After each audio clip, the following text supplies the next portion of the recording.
বান্দা সূরা ফাতিহার একটা করে আয়াত বলে আলহামদুলিল্লাহি রাব্বিল আলামিন, সঙ্গে সঙ্গে আল্লাহ জবাব দিয়ে বলেন হামিদানি আবদি, বান্দা তুই আমার প্রশংসা করলি। আর রহমানির রহিম যখন বলে আল্লাহ বলেন আসনা আলাইয়া আবদি। মালিক ইয়াউমিদ্দিন যখন বলে আল্লাহ বলেন মাজ্জাদানি আবদি। এরপরে যখন বলে ইয়াকা না'বুদু ওয়া ইয়াকা নাস্তাঈন পর্যন্ত যখন বলে আল্লাহ বলেন বান্দারে তুই আমার কাছে কি চাস, প্রাণ খুলে চা রে বান্দা। ইহদিনাস সিরাতাল মুস্তাকিম থেকে শুরু করে নিয়া ওয়ালাদ-দাল্লিন পর্যন্ত যখন বান্দা বলে তখন আল্লাহ বলেন বান্দা নামাজের মধ্যে এমন প্রেমের খেলা খেললি বান্দা, তুই যা চাইলি সব আমি আল্লাহ কবুল করলাম।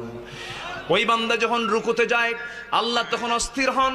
ওই বান্দা যখন সিজদায় যাওয়ার জন্য প্রস্তুতি নাই, সমস্ত ফেরেশতাকে ডাক দিয়ে বলেন ও ফেরেশতারা, এই বান্দাগুলো আমাকে দেখলো না, রাসূলকে দেখলো না, কোরআনকে দেখে হাদিসকে বিশ্বাস করে আমাকে খুশি করার জন্য তার সবচেয়ে সম্মানজনক যখন কোনো বান্দা সূরা ফাতিহার একটা করে আয়াত বলে আলহামদুলিল্লাহি রাব্বিল আলামিন, সঙ্গে সঙ্গে আল্লাহ জবাব দিয়ে বলেন হামিদানি আবদি, বান্দা তুই আমার প্রশংসা করলি।